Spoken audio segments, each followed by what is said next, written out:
As a practicing lawyer, and indeed a potential Minister of Justice, what in your opinion,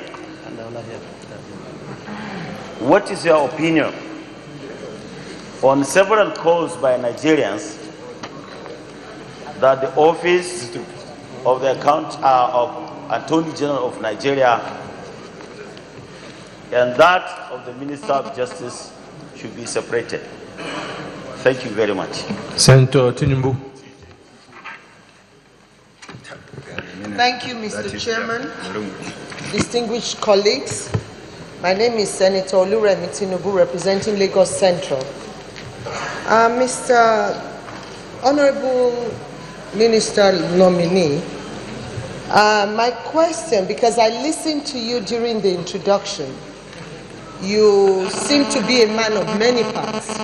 First, a seasoned lawyer, senior advocate of Nigeria, a businessman, and a politician.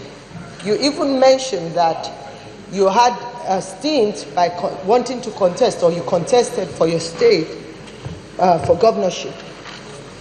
My question would be, when you become minister, would your personal interest not conflict with your duties as a minister? Because we remember the case of the Ministry of Interior, that the case of immigration. And in any best practices in the world and also in the global community, if an incident like that happens, the minister wouldn't even be asked to resign. They'll resign voluntarily. If you happen to get to that situation, would you resign? Thank you. Honorable Minister nominee, Abubakar Malami, you take those questions.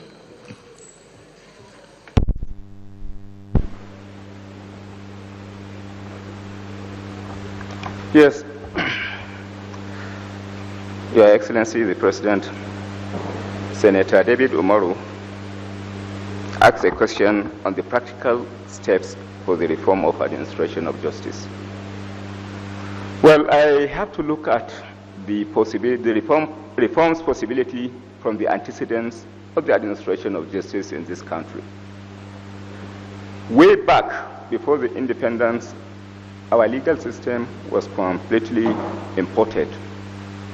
Imported in the sense that the colonial masters were responsible for the determination of what should be done, how it should be done within the legal administrative perspective, administration of justice perspectives.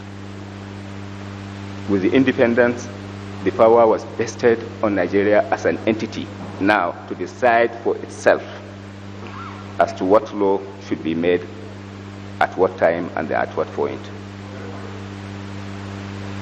Well, at that point, the historical antecedents that has to do with our laws as promulgated and as being operative as it is today is very impressive in all sincerity.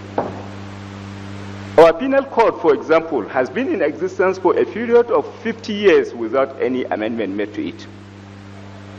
As it is now, we have Criminal Justice Administration Act, which has now taken into consideration the new development, both technological and otherwise, and the need for expeditious determination of cases before our law courts. That in itself is a great departure from the tradition where our laws remain unattended for over a period of 50 years. The story, however, can as well be looked into from a different perspective.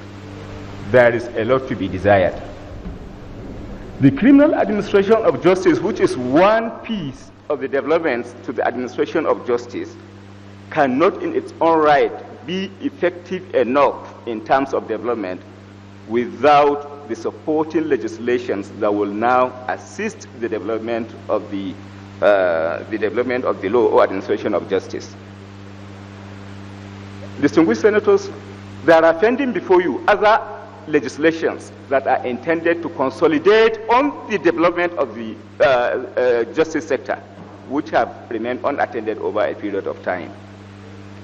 Criminal Justice Administration Commission Bill has been pending The development of the law as it relates to criminal justice administration is contingent on the passage of that bill. Prisons Amendment Act is equally pending before the National Assembly. It has not been attended. It has not been passed into law. Its passage into law will complement the development of the law as well. We equally have other laws that are pending, that are intended to be complementary to the development of the law. So what I'm saying in essence, even though there has been a break in the tradition of having laws for a longer period of time pending unattended or unchanged over a period of time, but the fact still remains that there are still a lot to be desired in that direction. But the fundamental consideration arising from the development of justice has to be looked into from a collaborative perspective. It has to be looked into from the collaborative perspectives. There is no there is no way our law can develop without the input from the National Assembly, which indeed has the functions of lawmaking. The executive has a greater duty as well to ensure the emancipation of the judiciary in terms of execution of policies, in terms of appreciation of those needs that are necessary for effective development of the law before we can, at the end of the day, have sufficient and convenient administration. A situation, for example, where the executive only releases funds when it has a serious high-profile cases pending before a court of law does not speak well for the development of the law. So what I'm saying, in essence, financial autonomy is equally important for the development of for the greater development of the administration of justice. The justice system must as well be insulated from external aggression, external political interference as well. We may have to consider laws that will now provide adequate and effective independence to the judiciary, which is the prime mover and executor of the administration of justice for that matter. So, other than the executive, other than the law-making process, and then financial independence too, other factors too play a greater role. You cannot have greater development of the justice sector administration when at the end of the day you do not have clear-cut policy that has to do with prisons.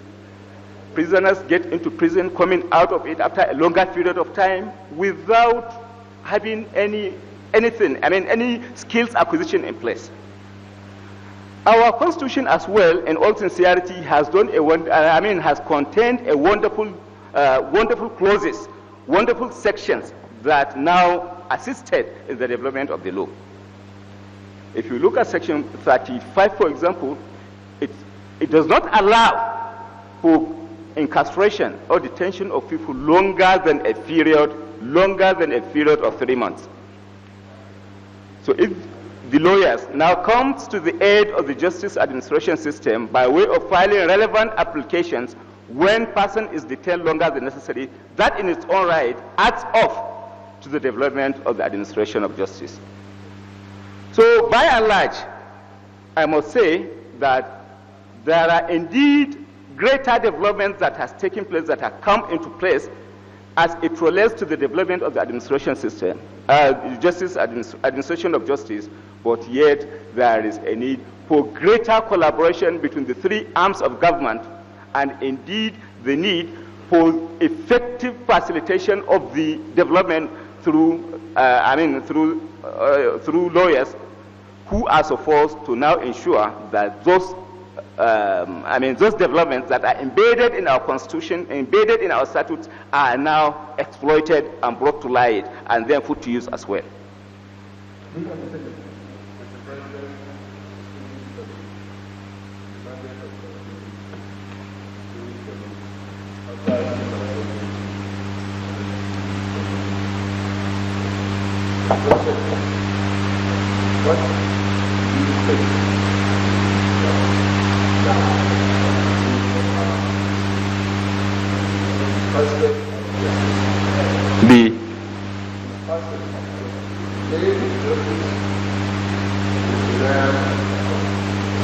What do you think?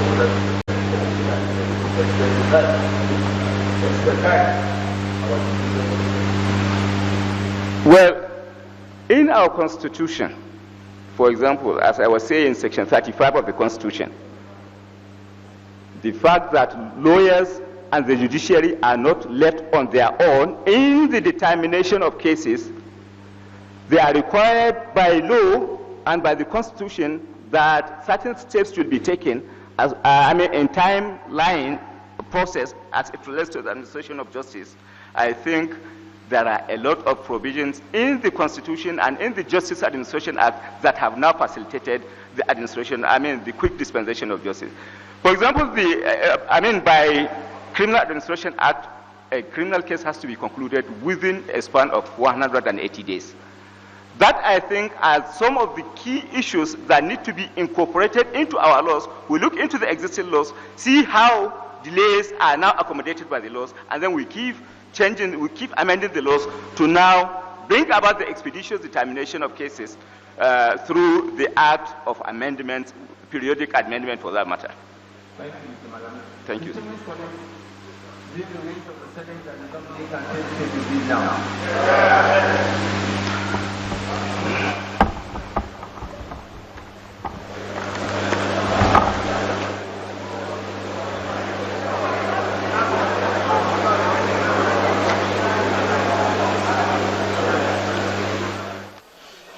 Well, it appears very surprisingly the nominee has had his turn, spent a little below 50 minutes, 13 minutes there, and he's done.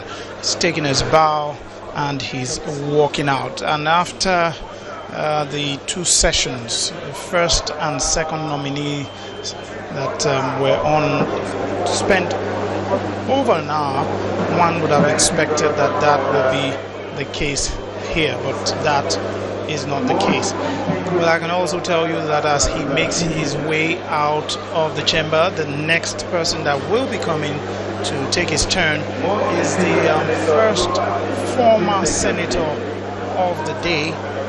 We had Senator Ododoma yesterday returning. He didn't take a bow.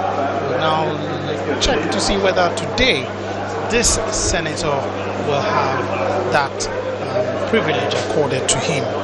Senator Ngige will be coming into the chamber right now to have his own turn to take some questions from the Senate as he goes through